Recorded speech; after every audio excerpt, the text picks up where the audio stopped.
Bismillah ar-Rahman ar-Rahim. Assalamu alaikum. In this lecture, we will start a new topic which is arrays. This is the lecture breakdown. We will learn that what is an array, why we need array in our C programming, how we can declare an array, how we will initialize it, and then how we can access different elements of array, and similarly initialization of array at runtime, and at last we will do some examples to further clarify our concepts about array. So what is an array? Array is basically used to store a collection of data. In fact, an array, we can consider an array as a collection of variables of same data type. That means array is basically is a group of data elements, and these data elements are of same data type. That means an integer array always holds the elements of integer type, while if an array is of character type, it can hold all the elements of only character type data type. Now, as I have already told you that array is a group, so each data item of that group of array is called an element.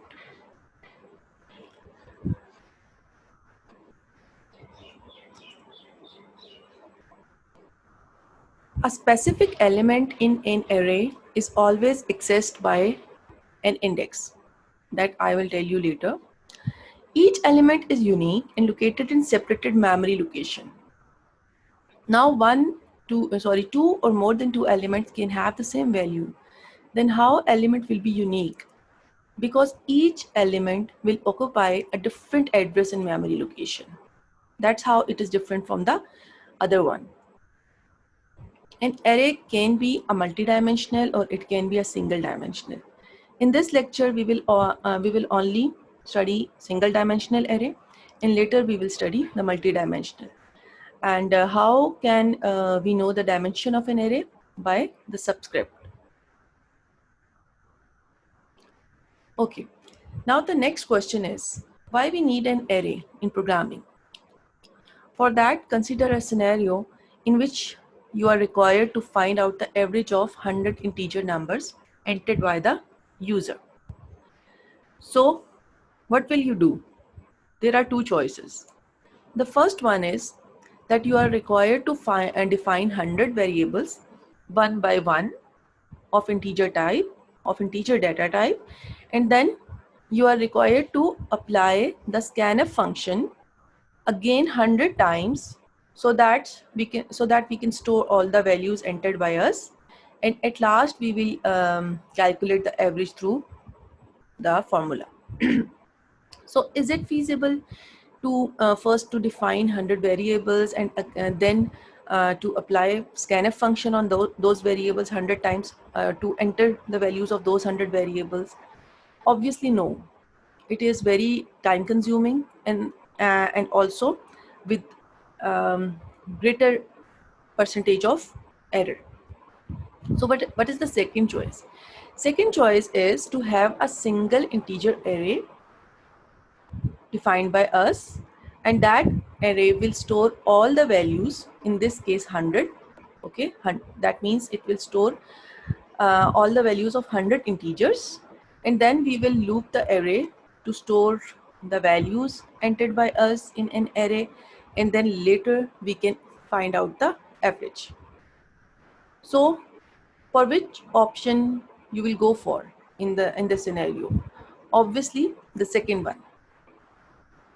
It would be much simpler, and also it's not the wastage of time.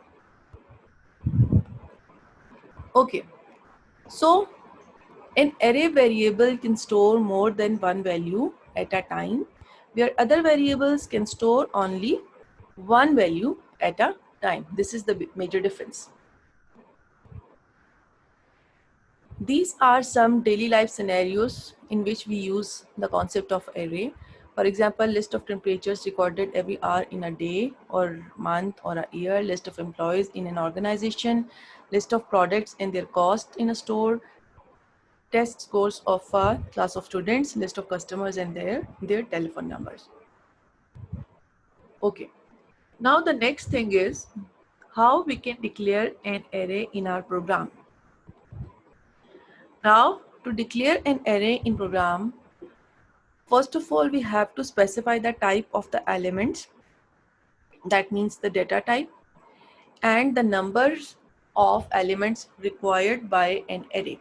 That means the size of array.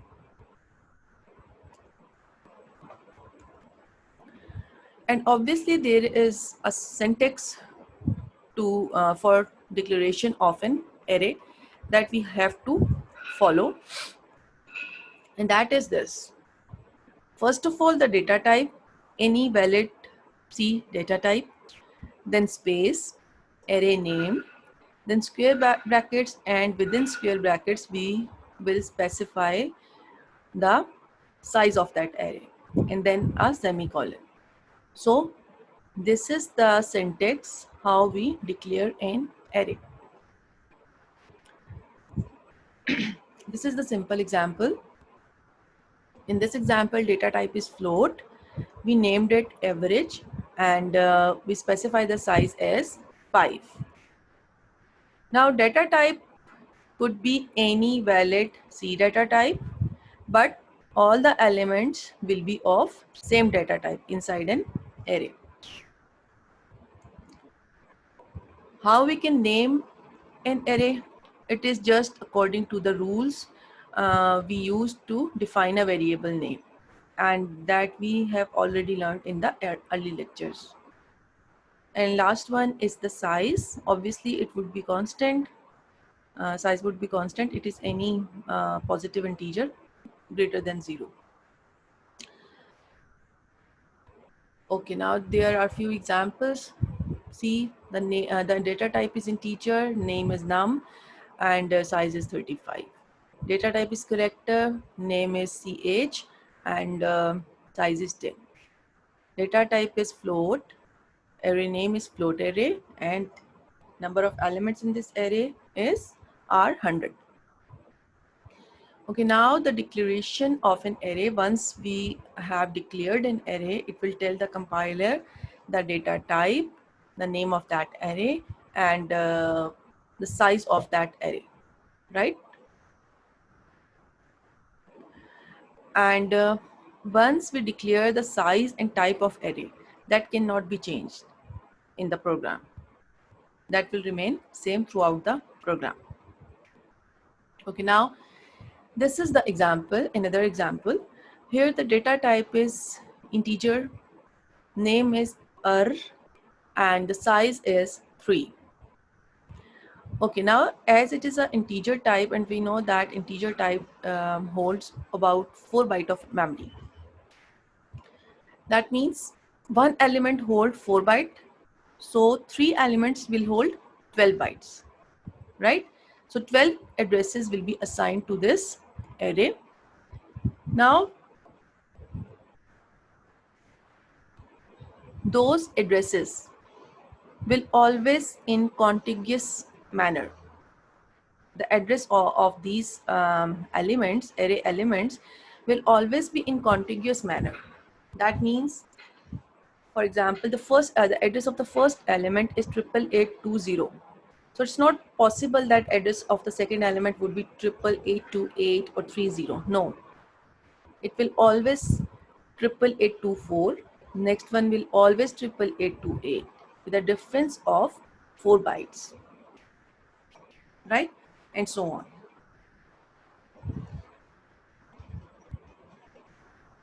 Now, the smallest address will be the address of the first element, and the greatest address will be address of the last element. Okay, now these are elements. And what is this 0, 1, 2? These are called index. And we access our element through index.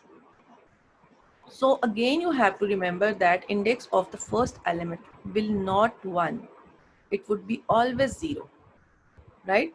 Similarly, index of second element is 1 less than 2. Index of the third element would be 1 less than 3. And that means index of the, suppose if we have I number of elements, then index of the ith element would be I minus 1. Okay, now this is another example. Data type is int, name is A, size is 5. So this is an array that would be generated in memory. These are the addresses, again the random addresses assigned by the compiler, and there is a difference of 4 bytes, and these are elements that we can access through their index numbers. So address of the first element is 1000, second is 1004, and similarly the fifth one is 1016. So what would be the base address of this array? Base address of this array will always equal to the address of the first element, that is 1000. Okay, remember this then. The next thing is how we can initialize in an array of an array in our program. There are basically two ways. We can initialize array either one by one, element by element, or using a single statement. And the later one would be more convenient, at least for me, right? That would be easy. And what about if we don't initialize array? If we don't initialize it, the elements will still contain some value, and that is the garbage value.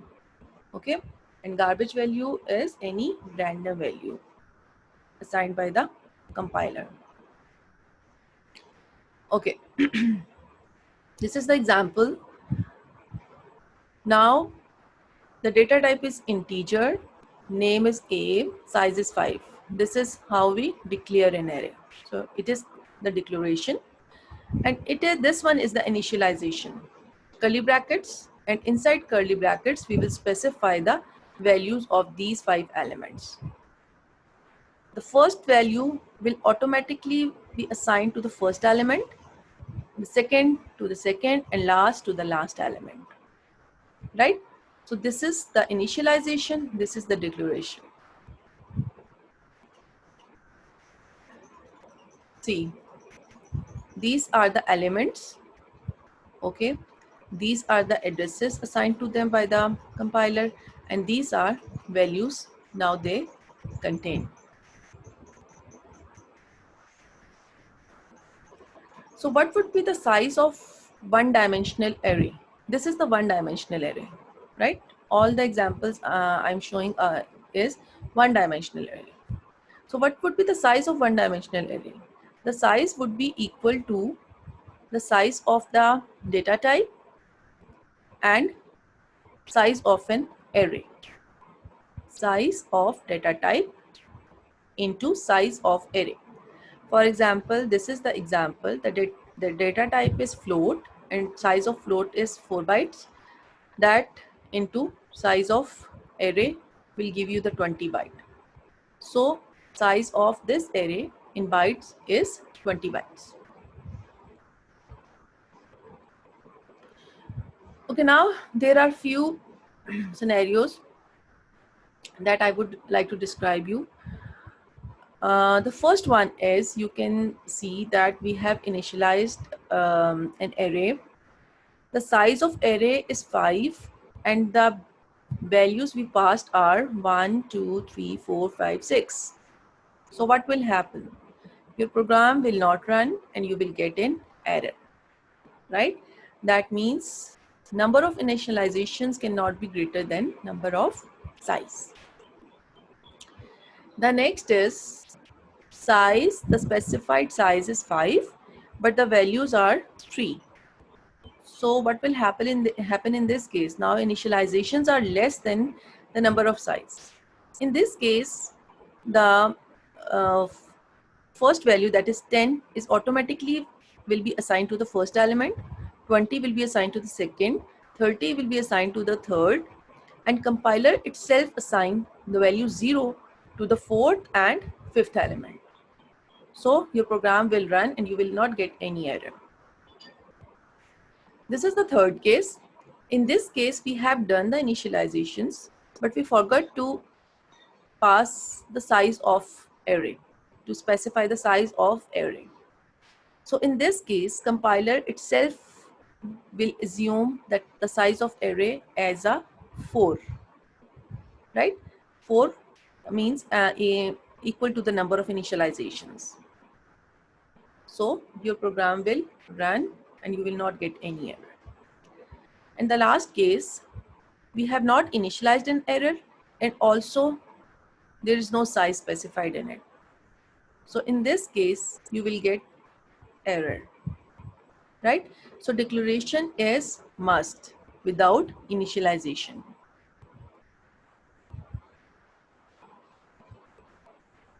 Okay. Now what about if we want to change the value of array elements? For example, this is an array of 5 elements. We have initialized it with these values, but now we want to change the value of the third element. So for the third element, first to access third element, we will write this syntax. I will tell you later again in detail, and we will assign it to -1.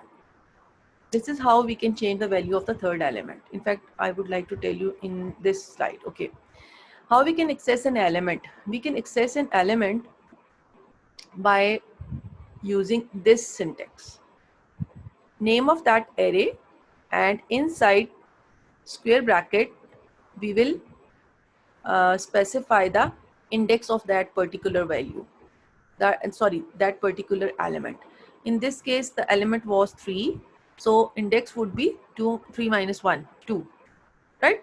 This is how we can access any element, any specific element, size of that array and index of that element in a square bracket.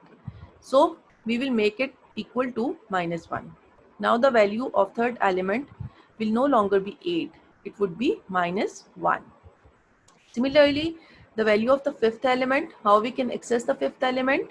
Again, name of that array and index of that element, fifth element, the index of fifth element would be 4 inside the square brackets, right? And that is equal to 0.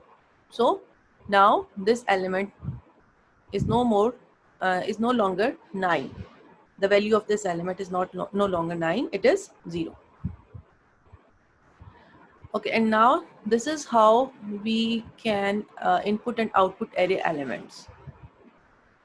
This is the syntax. We will use obviously the scanf function, %d inside inverted commas, and after and sign we will specify the index of that element. And how we can do it? Just like there, name of that name of the array and inside square brackets index of that element. In this case it was the third element, so it is 2. And this is the similar example, but for the ith element, right? Name of that array and inside square brackets I minus 1, that is index of ith element.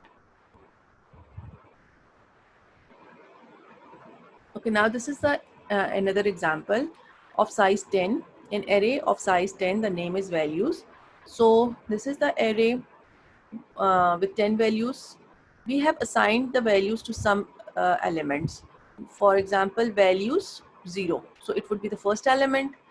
It is equal to 197. The third element is equal to -100, and sixth element is equal to 350. Okay, 197 minus 101. How it is minus 101? Although it is -100, I will tell you later. And this is the 350. Now value 3. Value 3 is the element, the value of the fourth element. That is equal to value of the first element plus the value of the sixth element. So value of the first element is 197 and sixth element is 350. So what would be the value of the fourth element? That is 547, sum of these two. Similarly, value of the ninth element is equal to value of the fifth element, again 350 divided by 10. So result would be 35.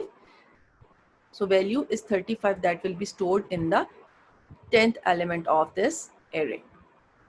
And in this case, we have applied the decrement of the value of the third value, decrement operation on the third value. So that's why we are getting minus 101 here. Okay.